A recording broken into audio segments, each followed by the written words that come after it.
mic is just not going to work. Ready for this? Hey everybody, how you doing? It's good to be back in Newfoundland. I don't know many of you. I was here 2 years ago, had a good time. Bit of a too good of a time. Didn't make it back last year, but yeah, I don't know what happened there. We sponsored last year, just didn't make it back. We're a big supporter of Norbert, everything he's doing down here in Atlantic, down Newfoundland. And again, being from Newfoundland, anything we can do to encourage community growth in Atlantic Canada, we always strive for. As Norbert said, my name is Barlow. For those of you that don't know me, not your traditional presenter. I'm going to try to wake you up, try to get you engaged. I'm not going to get too technical. We're going to talk about some of the stuff, recent events in the news that's been going on, and I'm going to take it from there. I do want to put out a shout out, if you don't mind. I got that wrong, didn't I? Cosmo. Andrew Cosmo down here, he said put a shout out to AltSecCon. We're a big supporter of B-Sides through AltSecCon. That's our conference in March in Halifax, Nova Scotia. You come to B-Sides here, we're going to give you a kick-ass deal. Come up and join us in Halifax in March. What else you can do in March, right? Especially down here. Peter Ivey, how you doing, buddy? Nice to see you. God, didn't notice you there, bud. Anyway, old buddy of mine, Peter Ivey, used to work with him, believe it or not. Oh, I worked, he advised. Anyway. Yeah. You know what? You always get nervous coming up to these things, coming up on stage. Once you get up here, it's not so bad. Now, of course, a bit of scotch will always help, but there's the bar owners. They're not here. Yeah, let's do this very quickly.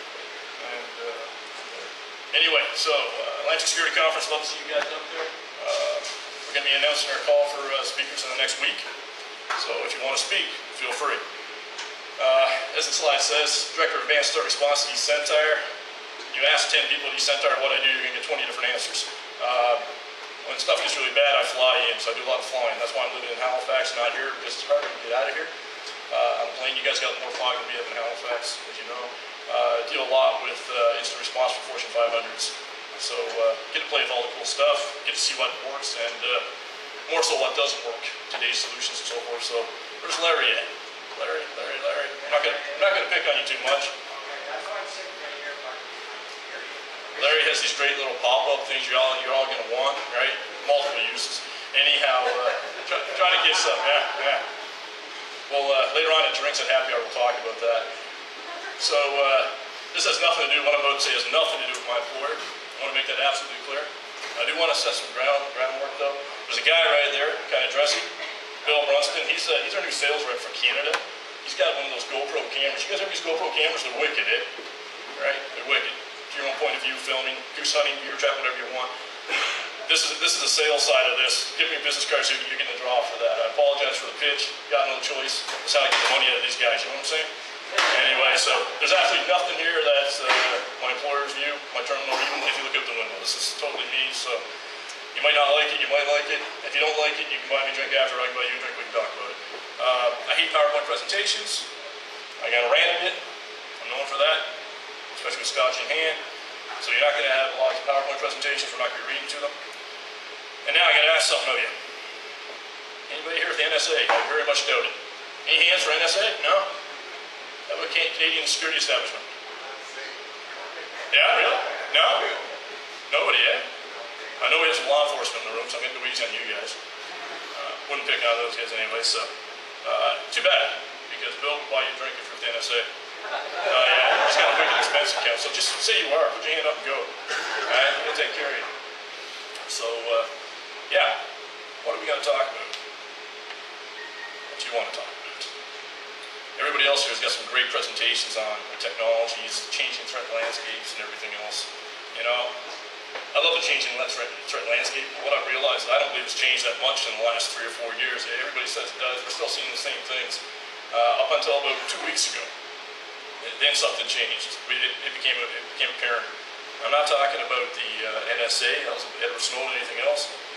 What I'm really talking about is Canadian communications watching Brazil. You guys, are you all familiar with that story? Yeah, you seen it in the news? So what's alarming about that? We have governments, friendly governments, our own government, spying on other governments we're supposed to be friendly with. And they're actually spying on them for corporate means, corporate betterment. So what does that mean to you? Who here, put show of hands, who here actually protects the company, infrastructure-wise, security? Yeah, you got a few people, right? So who do you normally defend against? For a beer from Bill? Who do you normally defend against? Bill, you better take names because, users. You got to defend against your users. Who else are you defending against? Yeah, lovely bunch. Come on, I'm supposed to wake you up. Come on. For two drinks from Bill. China. Yeah? Okay, who else? I'm not asking for countries. Just give me some ideas. Hackers, insiders, corporate espionage, and everything else, right? Fantastic. So, keep that in the back of your mind for a second. This presentation, hang off. Anybody else notice that? Just from my angle here.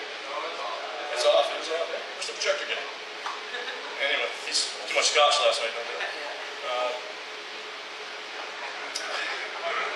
We're going to bounce around a bit here, but let's talk about the American government. Let's talk about the NSA. Everybody's up on that as well. We're going to circle around. I'm going to lay all this over. We're going to circle back.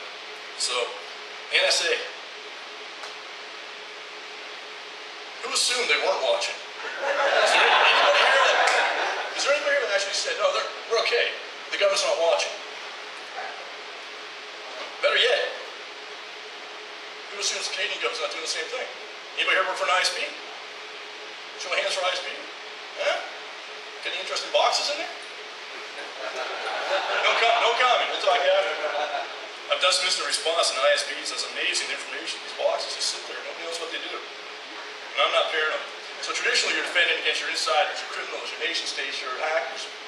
That's a given. The game has changed. Game changed. It changed a while back, but now it's official. We know it. Now you're defending against these cats.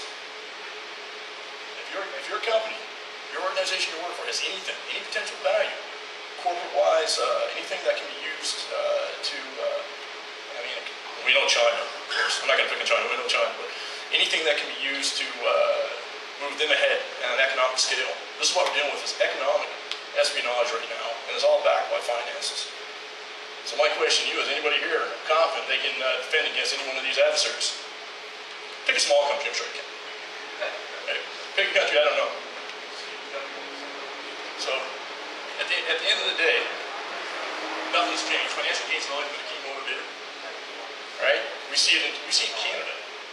Like, if they ever tell you, they come on the news and they tell you that our government was looking at Brazil and it wasn't for any financial gain? No way. That's what it's all about today. It's been that way for a while, but the fact that countries are not doing it, and the fact that our country, you look awful serious, man.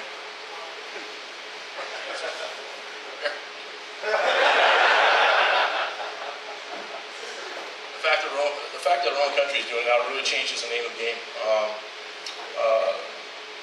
Most of your organizations, I hate to say it, you can have any layer you want of security. You can buy from Larry, you can buy from any of these guys here, and they're all great products. They do what they're supposed to do 90% of the time, except for AV. 5% of the time, maybe. But everything else you got is beautiful. 99% of the time. I'm giving you an indirect pat on the back here. I know it doesn't sound good, but think about it, it will get better. Yeah. So, but no matter what you're going to put in place, you're not going to defend against one of these organizations if they want to take you out.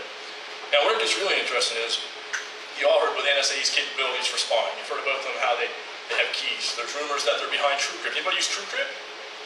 Yeah, show hands. I've been using it for years. Not anymore. That kind of rotted me in, you know? I like TrueCrypt. I got to be honest with you. I like it. So now there's a movement afoot now to actually sponsor a full audit, public audit of that. I recommend everybody throwing $10. It's a good movement. We'll see what happens, but I'm hoping it's not true.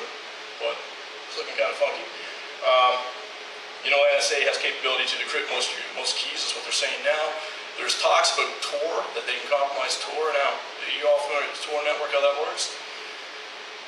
I got some information. So between Britain and NSA, they do a lot of collaboration. All our governments do to an extent. And as of about August of this year, they still have multiple difficulties tracking via Tor. So they can own a gateway. Obviously, they put up their own gateway, sniff all the traffic coming out of it.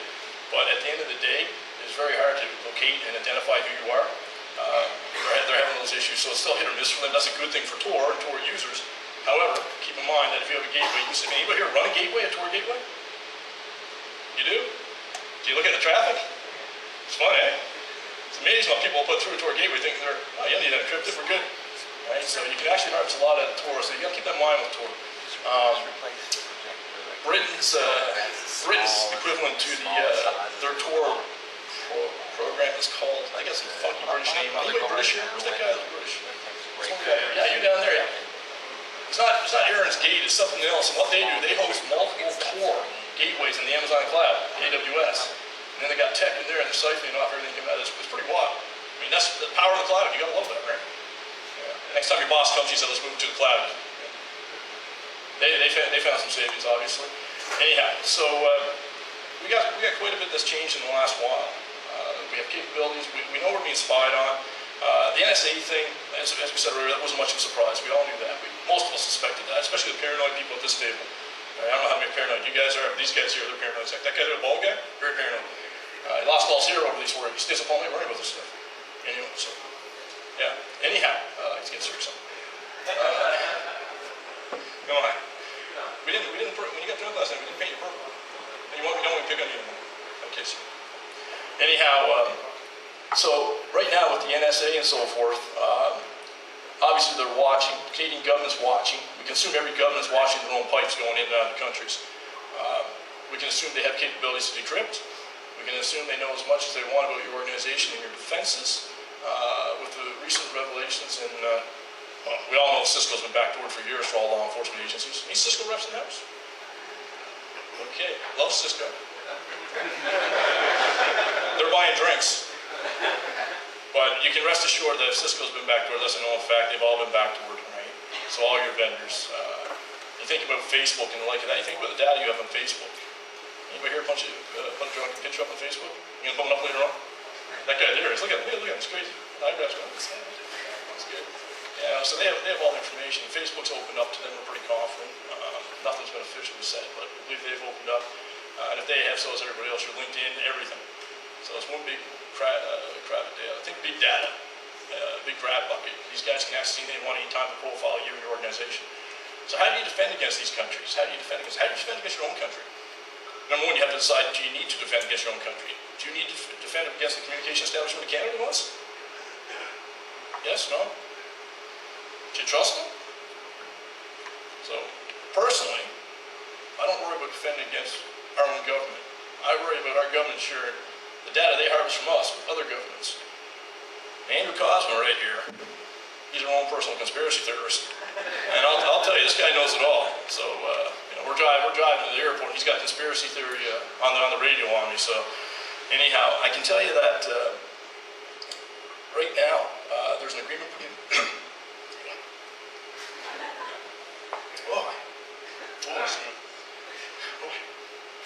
2005? Was that the shared agreement when we went in? Okay, so 2005, an agreement between the U.S. and Canada. And the gist of that is, it gives the U.S. rights to come in here anytime they want, to do arrests within reason, and to take our data. Now, they might not come in and say it, but they have that power.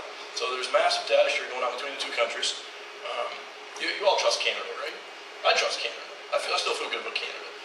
Everybody trusts the U.S. Any Americans here? I'm going to really insult. I must insult about 10 people so far, at least. I'm going for an even 12. Baker's dozen, maybe 13. Anyway, do you all trust the U.S. when you go down? Anybody travel through the U.S.? You do, yeah? I can tell you, when I travel through the U.S., they treat me better than Canadian security, airport security. I was traveling with this guy yesterday, and I thought they were going to give the rubber glove. I tell you, it's, I think it's because I was traveling with you, to be honest with you. I mean, they flag you, Note to yourself, don't travel with that guy, right?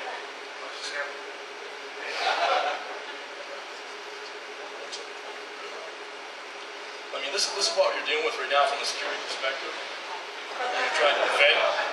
This is what's going on. I mean, who's the cat, though, right? I just saw an owl last week, but who's the cat? We're in a point right now where, all these other guys are going to come up and talk. The guys that talk about threat landscape and everything, God bless you. Right? You need to talk about this stuff. You need to know about that. But how are you going to deal with the government? How are your products going to deal with the government? How do you trust your security vendors that they're not allowing access? Right? Not Cisco. They never do that. But the rest of them, how are you going to trust them? How are you going to protect them? I just listed off a few things, but we have 120 things up there. It's not going to, at the end of the day, it's going to help you. You need to do it, but you're not going to protect against this level of adversary. So what are you going to do? Any ideas? Air gap your machines, take them off the net. You can try that. You guys followed the Navy officer in Halifax recently? Anybody here work for the military, Navy? I'll piss you guys off too, no? Okay. That was interesting because you would think on a classified network, you wouldn't be able to put a USB key and take data, walk to another computer, put it in there. Apparently you can. Classified data. And no audit capabilities, I guess. Limited audit capabilities, which doesn't surprise me. We do a lot of instant response for Fortune 500, as I mentioned earlier. You'd be amazed. You go into these companies, and they spend their budgets. I talked to a company 2 months ago. I was down in the U.S., and they spend globally, their IT budget's $1.3 billion a year. That's budgeted. When you love to have that, they spend, I believe, close on $350 million a year on security products, solutions. Their staff, they have a massive global team, and yet they still don't have full auditability, audit trail. They're not catching half the stuff that's happening on their network. They have every tool out there, every shiny toy out there you can get. And at the end of the day, they're in no better shape. They know they're compromised. They admit to it, and they're trying to detect where that's happening, trying to mitigate it, trying to reduce the damage, but it's not working for them. And they don't know what to do anymore. They're at the point right now, the beast has gotten too big. So when they go up against a persistent threat or persistent adversary, such as a nation state, China, Canada, whoever, I mean, they're going to fail, and they know they are. So how do you deal with that again? What do you do? Do you stop, you air gap your boxes? Do you do data classification encryption? Is encryption ain't good anymore? Any comments? You encrypt, who here encrypts all their hard drives? I guarantee there's not all your hard drives in your company, all of them? No? Yes? Really? Everything? What about your tablets? What about your BYOD devices? Oh, man, you're beautiful. BYOD, ugh. Nothing to your stomach ulcer or stomach ulcer with BYOD. So I hate slides, as I said, so let's get a bit serious. So what are your options? Obviously, you can't stop business. Security always gets trumped by operational business requirements. You see that all the time. That's typically why we have compromise. If you look into the root of things, when there's a compromise, typically it's because you couldn't do what you need to do from a security perspective because it interfered with business, operational capabilities, or even they thought it interfered or might interfere. So what do you do? You're not going to defend against the government. You might as well get that done. Get that your head. It ain't going to happen. You're done when it comes to the government. Everybody else, yeah, you can catch them. Anybody here been attacked by a nation state? No? You're all familiar with Lockheed Martin? What happened there to those guys after going after RSA?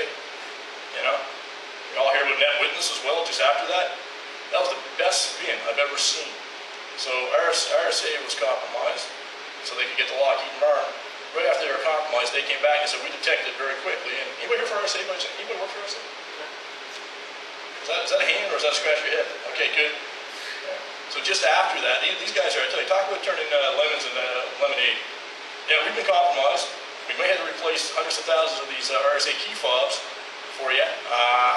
But we wouldn't have detected this if we hadn't been using Net Witness. And look, we just bought Net Witness. We'd love to sell it to you. Now, I mean, that's genius. I don't know who came up with it. It had to be a sales guy like Bill or something because that was just smooth and there was no kickback at all. It was fantastic. It's interesting when you have a security company like RSA compromise. To compromise a secondary target like Lockheed Martin. Now, you guys all know Lockheed Martin. Anybody with Lockheed here? I should have got the list of attendees and already worked on Wingate, so I know who I'm offending. Right? So I had an opportunity to spend a bit of time with Lockheed last fall. Their security ops center guys. You ever see those movies where you go into a mountain? The big doors open up, the mountain, you drive in there, it's like down in Colorado somewhere. We got one in West Virginia, of all places, okay? And it's in a mountain, like literally in a mountain. And it's nice. They have like big screen TVs all over, it's very impressive. However, their business on that side is managed security service, detecting threats. They're very smart with what they do. They have methods in place, they have a wicked kill chain. If you're all familiar with the cyber kill chain, yes, no, maybe. Talk to me over a drink later on, I'll explain it. However, they're very stringent. They know what they're doing. They supposedly don't miss much. They missed this. They missed it. And why did they miss that compromise? Because they trusted their RSA users, people using the key fobs. There's a level of trust there. And that's something you want to think about. And we run into this quite a bit for incident response. VPNs, you're all using two-factor, right? No remote access without two-factor. Anybody without two-factor? Nobody's gonna put their hand up to this. Yeah. What company are you working? Yeah. So one thing we see a lot of right now is we see still organizations only using usernames and passwords for VPN remote access. And we see a lot of compromise that way, because when I'm attacking, even when we're doing a pen test, me and my team, when we're doing a pen test, we look for that. We look for a user, target user, get their credentials, users and passwords. Come on. They're not getting any better. Things are getting worse. Right? It's amazing. I saw a great joke the other day. I wish I thought to put it up here, but what was it? 4 characters and a capital. You guys see that posting on LinkedIn? The lady there, she had 8 characters and a capital, so she had 8 Disney characters, their full names, and then Washington D.C. or something as the capital. It was like this long. It was great. She was safe to an extent. Anyhow, so if I'm going to target you, your infrastructure, let's jump to your infrastructure second. If I'm going to target you, I'm going to target your VPNs. You that supports firewall, this is something you think about. So if you're not running two-factor authentication, and I'm going to target your VPN, say I luck into it, say I find username, password somewhere, do a bit of social engineering, I get their credentials, I get in. What's the problem with this? You're going to trust that access. You're going to trust that. How many people actually have VPN access? When they come, once they get to your VPN, get through your firewall, you actually say, this is where you're allowed to go. This is it. Anybody? Sort of? Maybe? Well, see how many hands went up? Was you? I guess scratching your head. That could be yes or no. But so most people, they trust that inexplicably. You come in, you're good to go, right? And very little auditability on that. We don't see much on that at all. So, like I said, when we're doing a pen test, we look for any accounts we can compromise by VPN. If you don't have two-factor, we focus on that. I'll put a resource on that, and we'll hammer away on that. So, you guys aren't running two-factor. Yeah, maybe. Yeah, you're looking serious. Anyway, good drink. Anyway, what else can you do? I really hate this mic. Can you still hear me? Yeah. Can you hear me? Yeah, can you hear me? Yeah. How many of you actually watch your traffic, everything that comes and goes from your network? So if I say, can I pick on you for a minute? Can I pick on you for a minute? Sure. Okay, thanks. With a beard like that, you can handle it, I know, man. It's a manly beard. Anyway. If I say to you 3 days ago, 2:15 p.m., 3 packets went out to this destination, can you go back and replay that? Good man. Can all of you do that? No?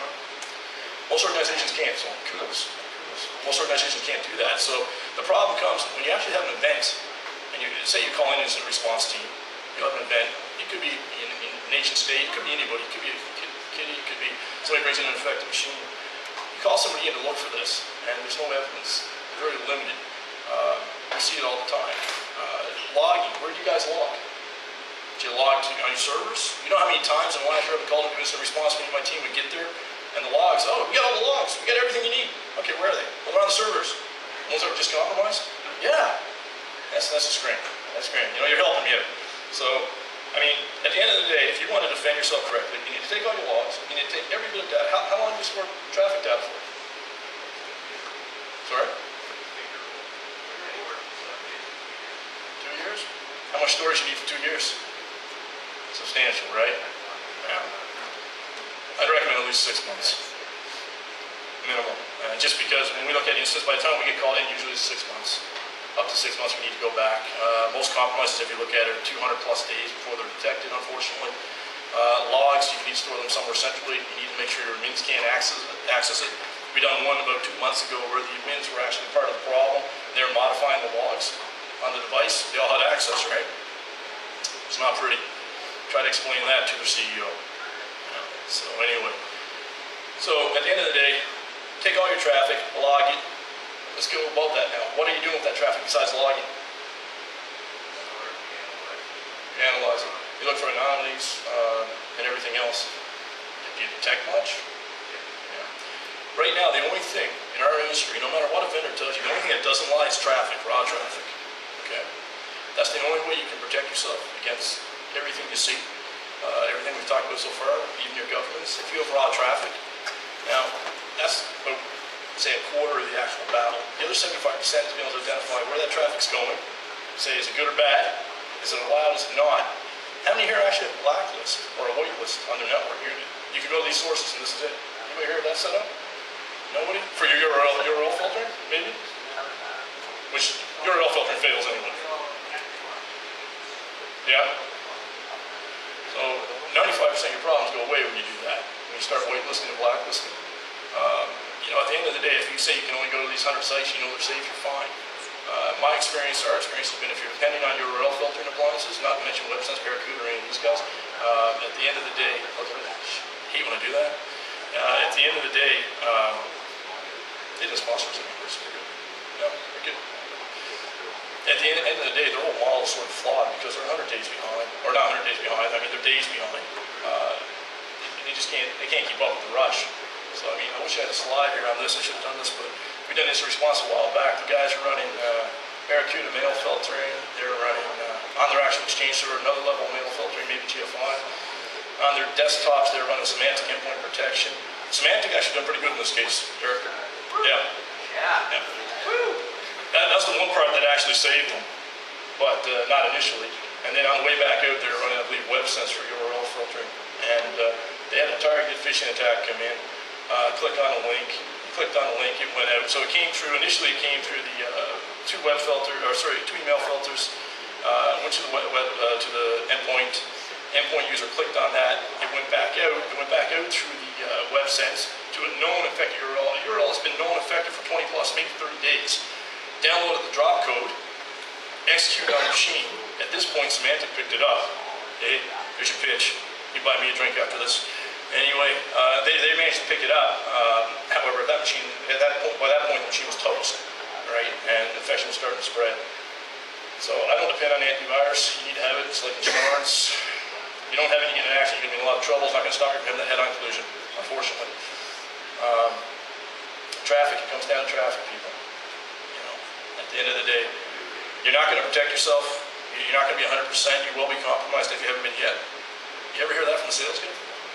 Be afraid. Be very afraid. Be afraid. Don't buy it. Don't go and buy something to fix that fear, because it's not going to help you at the end of the day. We're in interesting times, to say the least. They want to fly. Yeah. Any questions on the government? What we think of what's going on? You guys got to wake up. I'm really boring. Give me a second. Good morning, Newfoundland! A bit better? Yeah, I was supposed to do that when it came up. I apologize. There's supposed to be some music too, Norbert. Come on, man. That's how you sucker me into this. I'm not singing. You're not singing? Oh, this is nerve. So no questions on that. Any questions about instant response? No? Nothing at all.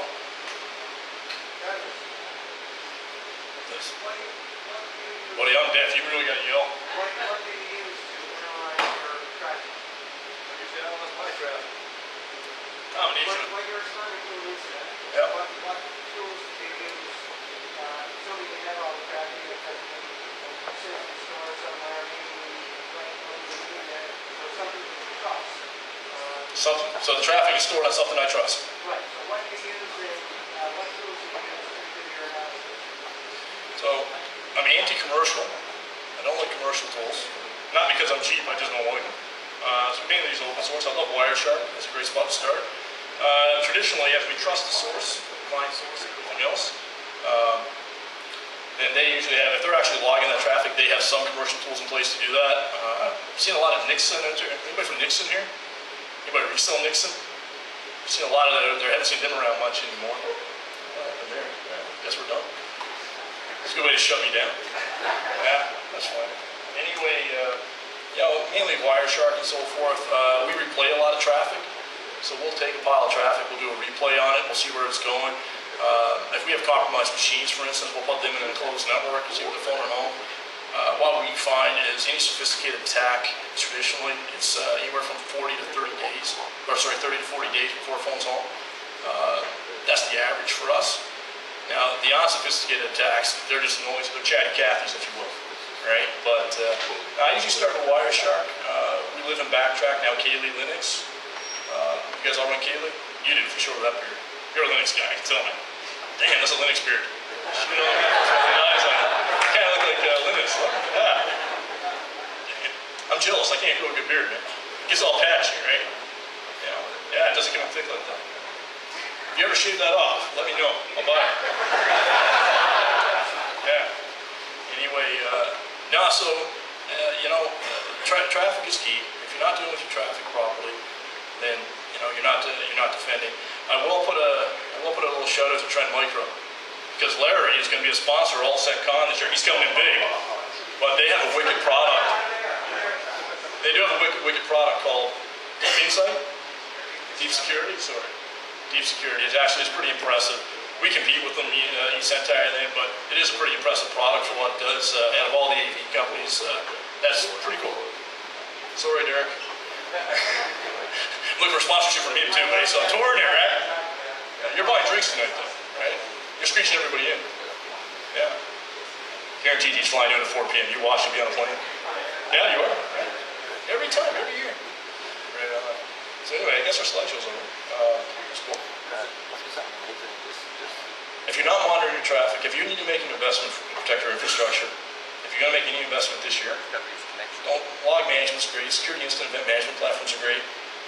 Problem with security incident event management platforms, quick story on that. I know a client that spent $800K on a real nice platform by a company that's owned by IBM. Take a guess what that is. $300K for the initial software, $300K for application integration of all the custom applications and everything else, and another $200K contingency. They went to 800K. I think I've done the math right there. And at the end of the day, I talked to him about 3 months ago, and what he's still getting, so whoever's on call gets an email alert. And he gets about 10,000 a day. So I mean, he spent 800K, and he's no farther ahead. He has audited the building. All he has is audited the building. But all these devices are doing are collecting logs from other devices. So at the end of the day, if those devices are compromised, if the attacker's any good, the logs are not legit, right? If you're good enough at what you're doing, they're probably not going to pick up on it because there's too much chatter and noise anyway. Something to think about. If you're going to invest in traffic analysis tools right now, that's the cusp, if you will. What will protect you? Make sure you invest in the right ones. Make sure you train your people. As I said, antivirus. No offense, guys, but we consider less than 5% effective right now against our pen test abilities and everything else. It's great that it's there, but it doesn't really slow us down anymore. 2 years ago, it slowed us down, right? But it doesn't slow us down anymore. We can get around anything on the desktop pretty well. Anybody actually turn everything on? Anybody run like endpoint protection, have everything turned on? Anybody?